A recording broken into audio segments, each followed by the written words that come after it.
Mga idol ba, kanina ba meron ako isang kaibigan na ano siya, maka Marcos siya, kumbaga loyal Marcos talaga siya dahil Ilocano siya eh. So normal yun. At syempre ako naman Bisaya. Ako naman eh syempre maka Duterte din. Pero hindi lang naman ako basta-basta maka Duterte lang. Syempre meron tayong mga dahilan bakit maka Duterte tayo. So gusto niya makipagdebate sa akin about sa politika, about daw sa nagawa ni Marcos tsaka ni Duterte. Ako naman ayoko ng debate kasi mahirap yan eh.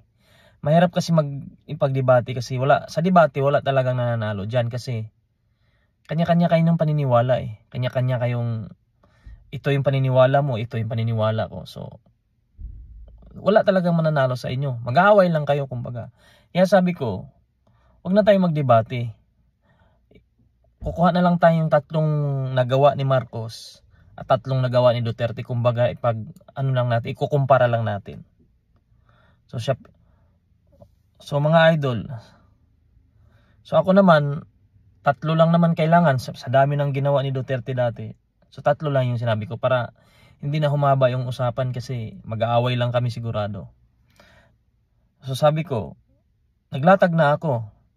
So sa panahon ni Digong, kaming mga OFW, talagang minahal talaga. Minahal talaga pati siya kasi OFW din naman siya eh.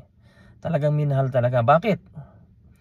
Sa panahon ng mga nakaraang presidente, Aquino, kasi naabutan ko Aquino na eh, nung nag-OFW ko Aquino na eh, kaya kay Aquino lang ako. Pero dati pa yun, hindi lang si Aquino, kumbaga dati pang mga presidente.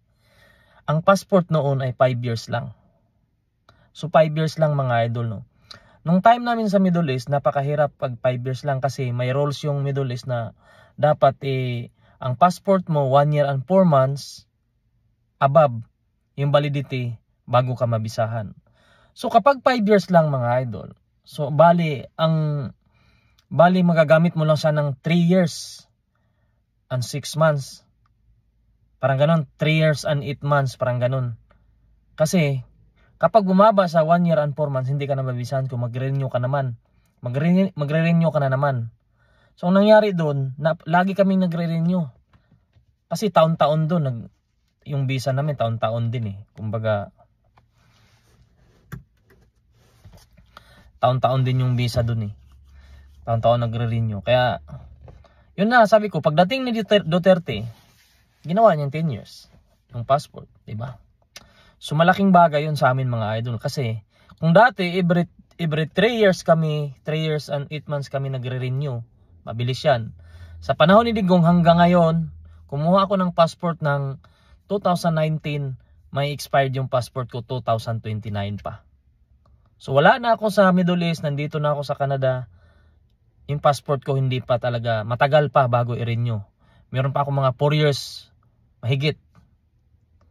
So pangalawa, yun yung unang yun yung unang diniga ko mga idol. Pangalawa, kasi tatlo lang yung sinabi ko eh. Yung pangalawa yung lisensya. Driver license sa Pilipinas.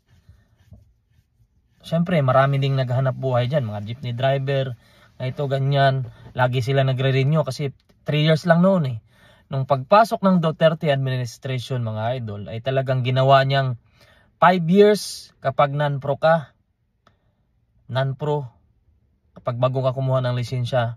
Kapag wala kang violation sa loob ng 1 year, o mag-renew ka na para i-promo, bibigyan ka ng 10 years.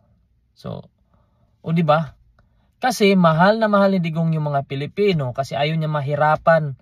Ang haba ng pila sa DFA, sa passport, ang haba ng pila sa LTO. Ayaw niya mahirapan yung Pilipino. So, doon pa lang wala na siya maisagot. Sa dalawa pa lang wala na siya maipantapat kasi kayo ba, ano bang naalala nyo ngayon na signature na ginawa ni BBM na batas na napakinabangan talaga ng Pilipino? Mukhang wala naman. Di ba? Mukhang wala naman akong, di ko alam. Comment nyo na lang kung meron kayong idiga dyan na ginawa ni BBM na talagang nakatatak at mapakinabangan hanggang sa mawala siya sa pwesto. So yung pangatlong sinabi ko mga idol, yung pre-tuition ng college. Kahit sabihin nyo, hindi naman si Digong may akda nun. Pero ilang taon na yon, sa nakaraang administrasyon pa yon, may akda daw si Bam Aquino. O bakit hindi na ipasa ng pinsan niyang si Noynoy Aquino yung batas na yon? Bakit pagdating kay Digong, talagang pinirmahan ng wala siyang pakialam kung saan kukuha ng budget? Basta, hanapan natin ng budget yan.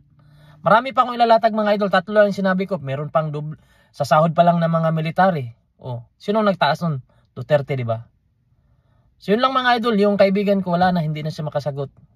Parang gusto na akong suntukin eh. Kaya wag nating kumpara yung nagawa ni Duterte sa ngayon kay Marcos kasi wala talaga. May pandemic pa nung panahon ni Duterte mga idol.